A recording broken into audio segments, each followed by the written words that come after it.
ఈరోజు Sunday special అండి. Chicken పులుసు అని పెడదాం అనుకుంటున్నాం. ఉదయం ఫంక్షన్కి వెళ్ళామండి. ఫంక్షన్కి వెళ్తే అక్కడ బాగా తినలేదు, బాగా నచ్చలేదని అందరూ ఉపవాసం ఉన్నట్టే ఉంది. ఇంటికి వచ్చేసినాం. ఇప్పుడు వచ్చి కర్రీ చేద్దామని ఏం చేయాలని ఆలోచిస్తున్నాం. కానీ చికెన్ తెస్తాను, మా చిన్న చికెన్ తీసుకొచ్చింది. చికెన్ పులుసు పెడదామని ఉల్లిగడ్డ పోసి చేద్దామని ఉల్లిగడ్డ పోసుకున్నాం. మామూలుగా యథావిధిగా నూనె పోసుకొని పోపు చేసుకుని ఉల్లిగడ్డలు పోపు వేసినండి. ఉల్లిగడ్డలు వేగాక మంచిగా వేగాలి. ఉల్లిగడ్డలు వేగినాక కరివేపాకు వేసుకున్నా. కొంచెం అల్లం పేస్ట్ అండి, 1/2 కేజీ చికెన్. మరి ఎక్కువ ఘాటున్న పిల్లలు తినలేరు. వేసుకొని అల్లం కొంచెం మగ్గినాక నిన్నమని నేను ఉండండి. కొత్త అల్లం ఎప్పటికప్పుడు దాన్ని చేసుకుంటే ఇంకా బాగుంటుంది. రోజు సువాసన లాగా మంచిగా వస్తుంది. టేస్ట్ కూడా బాగుంటుంది. పులుసు పెట్టుకోవాలంటే అప్పుడు అల్లం దంచుకొని, ఎల్లిపాయ అల్లం దంచుకొని పోపు పెట్టుకుంటే బాగుంటుంది. మంచి వాసన వస్తుంది. ఫ్లేవర్ బయటి వాళ్ళకు కూడా నోరు ఊరిపోద్దండి.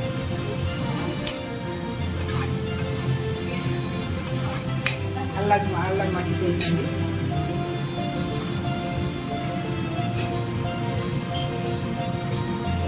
స్కిన్లెస్ చికెన్ అండి. కాల్చిన చికెన్ అండి, 1/2 కేజీ.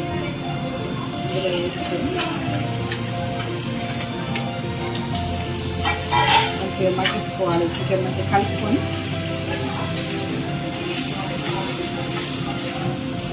ఇందులో నీరు వచ్చేస్తుందండి. నీరు వచ్చినాక మొత్తం 90% కంటే ఎక్కువనే, 70% ఇస్తుంది నీరు. ఈ నీటితోనే చికెన్ కడిగి పెట్టుకున్నాం కదా, ఈ 90% ఉడికించుకోవాలండి. ఇట్లా నీరు పోయేంత వరకు ఉడికించుకొని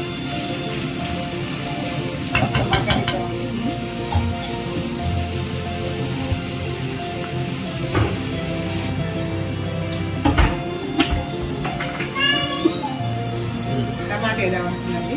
టమాటా వేస్తే ఏమవుతుంది, తీయదనానికి వస్తుంది చికెన్. అట్లా కాకుండా కొంచెం నిమ్మకాయ సైజ్ కంటే చిన్న ఉసిరికాయ అంతా, నేను ఇట్లా వస్తే చిన్న ఉసిరికాయ అంతా నిమ్మకాయ చింతపండు తీసుకొని దాన్ని శుభ్రంగా కడుక్కున్నామండి. దీన్ని కడుక్కునండి. నిమ్మకాయ అంత సైజు చిన్న ఉసిరికాయ అంతా కడుక్కునండి. ఇందులో బౌల్లో వేసుకొని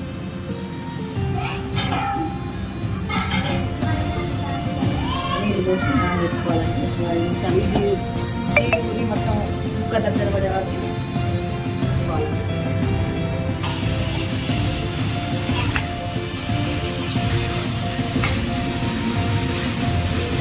చికెన్ మామూలుగా వండుకుంటే చికెన్ పచ్చిపులుసు అయితే ఇంకా బాగుంటుందండి. అది ఇంకో వీడియోలో చూపిస్తా. చికెన్ ఫ్రై పచ్చిపులుసు.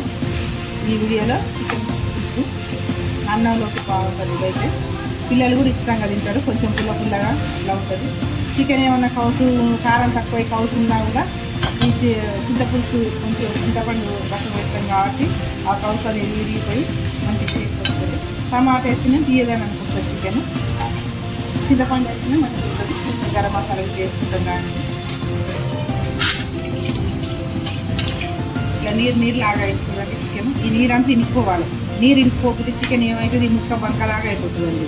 జిగురులాగా ఉంటుంది. ముక్క మొత్తం ఇనికిపోయి కొంచెం ఫ్రై లాగా అయినాక తర్వాత కారం పెట్టుకోవాలి.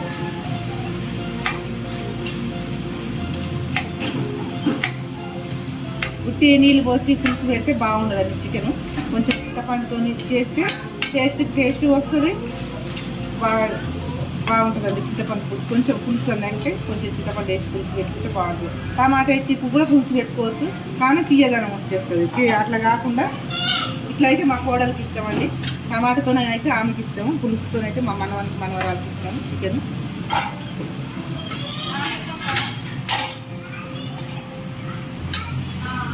ఇట్లా ఫ్రై అయిందండి చికెన్.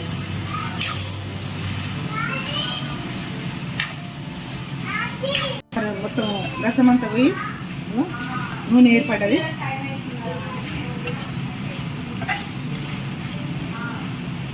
నీళ్ళు అన్నీ వేసుకుని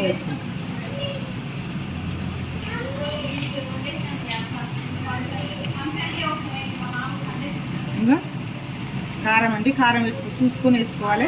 ఎక్కువ ఉంటే ఎక్కువ కారం, ఎక్కువ ఉంటే తక్కువ వేసుకోవాలి. మా కారం ఎక్కువ ఉందండి, 1 స్పూన్ వరకు పడుతుంది. కాకపోతే పులుసు కాబట్టి కొంచెం కొద్దిగా ఎక్కువ వేసుకున్నాము. కారం, కొబ్బరి పొడి అండి, మనకు చిక్కదనం రావడానికి. పులుసు కాబట్టి మనకు చిక్కదనం రావడానికి కొంచెం కొబ్బరి పొడి అండి. ఎక్కువ పట్టాలని అన్నీ ఒకసారి వేస్తుందండి. చిటికెడు గరం మసాలా ఎక్కువ వేసుకోవద్దు, తినే వాళ్ళైతే వేసుకోవద్దు. చిటికెడు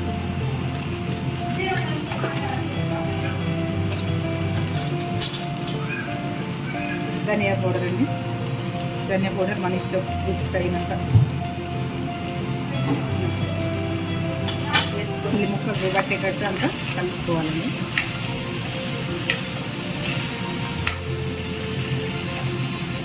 ఇది మంచిగా ముక్కకు పట్టుకుంటుందండి. ముందు అప్పుడు చేస్తే ముక్కకు పట్టదు, ముక్క చప్పగా అయిపోతుంది. కొంచెం స్టవ్ ఫుల్గా పెట్టుకొని కొంచెం ఫ్రై చేసుకోవాలండి. ముక్క గట్టి పడిపోతుంది. ఈ నాటుకోడి అయితేనే మనం ఎంత కలపాల్సిన అవసరం లేదండి. బాయిలర్ కోడి కాబట్టి మెత్తగా ఉంటుంది కాబట్టి ముక్క పీల్చుకోదు, ఏమంటే ఉడికిపోతుంది. ఇట్లయితే ముక్కకు పడుతుంది.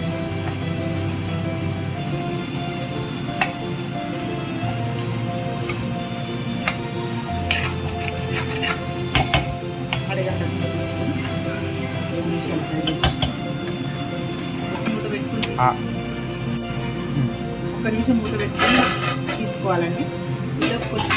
ఇందులో నుంచి కారం పట్టింది ముక్కకు. ఇలా అయిపోయింది, ఇంత బాగుంది. చూసుకుంటూనే నోరు ఊరిపోతుంది, చికెన్ తినాలనిపిస్తుంది. ఇట్లా కూడా ఫ్రై చేసుకొని తినొచ్చండి. మొత్తం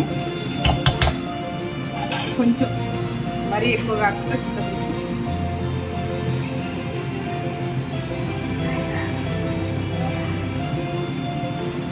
చేసుకొని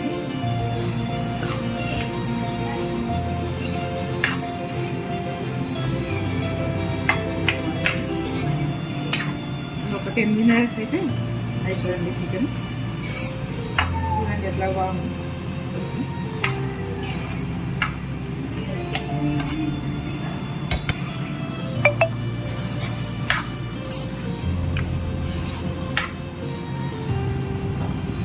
కావాలంటే కొంచెం ఉప్పు మురిగే వరకు ఇదంతా మళ్ళీ పులుసు లెక్క ఈ దగ్గరికి కావాలండి. ఉడకాలి కదా లోపల చికెన్. ఇంతకుముందు అయితే చికెన్ తొందరగా ఉడికిపోయేదండి. బాయిలర్ ఇప్పుడు ఉడకట్లేదు, మటన్ లెక్కనే అయిపోయింది. ఇది కూడా తొందరగా ఉడకట్లేదు. చింతపండు పువ్వులో కొంచెం పోసుకొని దగ్గర పడే వరకు మొత్తం అలా తీసుకోవాలి. తీసుకొని కలుపుకొని సరిపడా కొంచెం మాది ఉప్పు ఏం కారం మాత్రం పడుతుంది.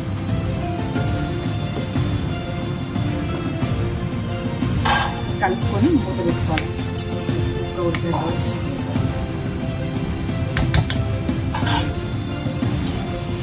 ఇలా దగ్గర పడ్డాక కూర అయిందండి. ఇట్లా ఉంటే పూరీలలో కూడా బాగుంటుందండి. చపాతి, పూరి, రోటీ, జొన్న రొట్టెలకి జ్యూస్ ఉంటుంది. ఇట్లా ఉంటుంది. ఫైనల్గా కొత్తిమీర జరుగుతుంది. స్టవ్ ఆఫ్ చేసుకుందండి. చికెన్ పులుసు రెడీ. వేడి చికెన్ పులుసు రెడీ. సండే చేయాలి మా ఇంట్లో చికెన్ పులుసు బాగుంటుందండి. ఇట్లా చేసుకుని వెయిట్ మామూలుగా బగారు వేసుకున్నా బాగుంటుందండి. బిర్యానీ కాకుండా బగారు వేసుకుంటే పులుసు బాగుంటుంది. చికెన్ రెడీ అయిపోతుంది. సబ్స్క్రైబ్ ఛానల్ లైక్ చేయండి, షేర్ చేయండి, సబ్స్క్రైబ్ చేసుకోండి. నా వంట మీకు నచ్చినట్టయితే చేసి మీరు కూడా మీ వాళ్ళకు చూపించి నాకు మళ్ళీ కామెంట్ పెట్టండి. ఏమైనా వంట రెసిపీ కావాలంటే కామెంట్లో చేయండి. వేడి వేడి చికెన్ రెడీ అండి. మా మనవాడు వెయిటింగ్ చేస్తుండు చికెన్ అని. ఇక వాడికి అన్నం పెట్టి కల్పన వేసి కొంచెం కలిపి పెడితే అయిపోతుంది. చూస్తుంటే వేడి వేడి చికెన్ రెడీ అండి. స్టవ్ బంద్ చేసుకుంటాం. ఇలా చిక్కగా వస్తుందండి. స్టార్ట్ చిక్కగా వస్తుంది. ఇక మా చిన్న పెడుతున్నాను కూర.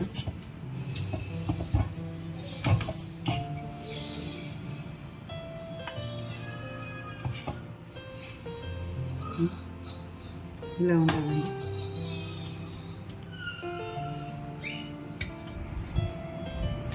మా వాడు తింటుందండి.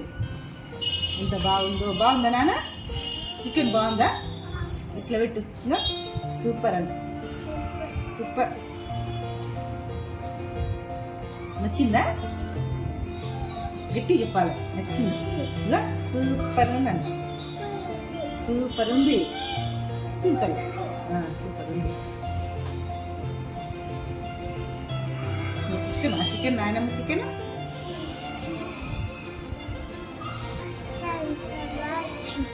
లైక్ చేయండి, షేర్ చేయండి, సబ్స్క్రైబ్ చేయండి. మా నాయనమ్మ వీడియో మీకు నచ్చినట్టయితే లైక్ చేయండి, కామెంట్లు పెట్టండి. బాయ్.